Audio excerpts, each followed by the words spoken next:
On the play, there was some moments that might have been head scratchers, might have been some moments that shots were passed up and things like that. Talk about the game and what went well and what obviously didn't when you guys don't score.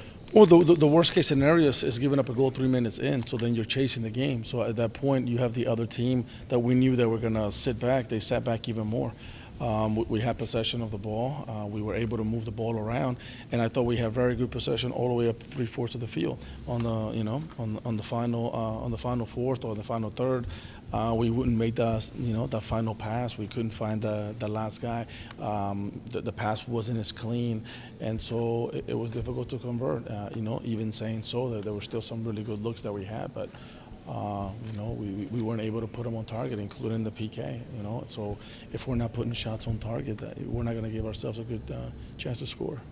And how tough is it when there's a pass that might be a back heel or something that might not be it looks nice, but then when it doesn't come off, maybe that simple play would have been, or you want players to be creative. I mean, sometimes you kind of on the sideline like scratching your head. Just talk about those moments and if it should be simplified or you think it is still good creative plays. If you don't pull the play off, it's not a good play. So if you play it simple and you pull it off, great. If you're creative and you do something fancy and you pull it off, great. So the play has to be pulled off at the end of the day. You have to be able to make the final pass. And if you're going to be creative, well, then pull the play. It's about making plays. At this level, it's about making plays. Whether however creative or beautiful or as dynamic as you wanted to make it seem, you still have to make the plays, and unfortunately, too many of those we don't. And so for me, it's not good when you have plays that maybe if you keep it simple, you're able to do it, and you're trying to do something fancy, maybe for the oohs and ahs, and if it doesn't work out, But listen, if a guy's capable of doing, do you want to take that creativity away? No, not really, because that element of surprise is still important. So it's a fine balance, but at the end of the day, you have to pull the plays. Coach, talk about the slickness of the pitch, some overnight rain, and then some pregame watering. Malik Foster slipped a few times, and it even caused a little bit of an injury to Carlos Small. How much of a factor was that in the game?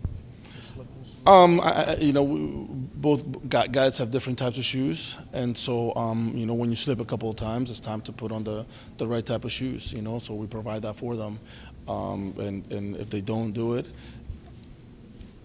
that's if you have the equipment, then you got to use it. You know what I mean? I'm not sure about what's going on with Carlos. What happened with the injury? Malik slipped. He's pretty fast. He slips on dry grass too, because he runs pretty fast. So, but yeah, I mean you do like a wet surface to move the ball around, and we were hoping, but we were very slow at times, especially in the final third, moving the ball around. So there was no element of surprise in that, that dynamic that we are capable of having. We just took a little too long at times, and so that final pass, it was open, and then it would be closed, or the guys wouldn't control it, just right. So it's difficult. Earlier in the week, you had mentioned about Fresno playing the long ball, and unfortunately, those nightmares came through. What did you see on that second goal that may have been that back? It was a ball that came back, but it wasn't a long ball. It was a ball clipped over the top, and the guy he's got such a great feet. I think our defender was late in reading, and when he did, the guy just brought it down and finished it right away. But it hit the target, and that's what it is. It's about hitting the target. And we had some of those similar looks. We had some really good looks between the last 2 weeks, and we don't hit the target. So if you don't hit the target, it's complicated to score. And your team has a little bit of a different makeup than last year. There's some different players on the team and on the roster. Talk about what they have implemented to your team, and hopefully it does equal more scoring. It hasn't happened those first 2 weeks, but like you said, there has been some good things. So do you think your roster has the capability to put the ball in the net a little bit more, and what does it take to do that? We score more goals in the preseason than we did all last year. So I'm going to say yes. We have that capability. We're creating on quite a few chances. So that in itself is very positive. Now is putting the ball in the back of the net. And, you can't miss sitters. You can't miss, you can't miss opportunities that you are 6 yards, 7 yards away from goal, and you're not even hitting the target. And, you can say whatever in a PK, at least, we got to get it on target.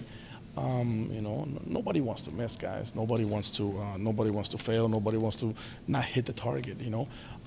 But at this level, we have to. You know what I mean? It's just a matter of being able to put the ball, within the frame, or at least force the keeper to save it. Right now, the keeper's not even being forced to save it. So that's something that our guys have to take a little bit more. Have to take some responsibility into that and be able to do that. They're working hard. That we're not going to doubt. They're doing some really, really good things. It's just a final piece, and so when we do, that's hopefully that's going to change. Some of these results. Yeah, one more. On Isidro Martinez, it's interesting to see him enter this team and starting right away. What do you see from him to be able to make an impact and start on this team? He's playing college soccer at the beginning of this year, and now he's playing. Well, I guess last year, yeah. But now he's playing in professional soccer. Talk about what he's able to do and why he's able to do it. It was a surprise, to be honest with you, because we had Carlos, who had helped out a little bit with the college, over the fall, just to be able to scout and see, and we had heard good things. I mean, mind you, he was the Texas Player of the Year coming out of high school, so it's not like he's a nobody or jump. I mean, he's from this area, and so we knew of him. It was more surprising. I hadn't seen him as much. I had just heard about him, and throughout the preseason, he just kept doing little things better and better. There were a couple injuries and stuff. He got his opportunity, and right now, he's been one of the better players, if not the best player that we've had over the last 2 games. So for us, it's extremely exciting. He's just so good on the ball, composed, dynamic, and he's a quiet kid, and nothing really phases him. He just goes about it and is does some really, really good things. So that's one of the brightest spots that we have. You know what I mean? So with that, listen, it's early. It's a bitter taste. Last week was very, very disappointing because we thought we had to do more. This today we put ourselves in a hole, and it was very extremely difficult to climb out of. So this one, we really have to have a heart-to-heart with a lot of guys, and to start that off, I got to look at myself, look to see what happened, what was not executed, and start with that, But like I said, I mean, when you look at these stats, when you look at some of these numbers and everything,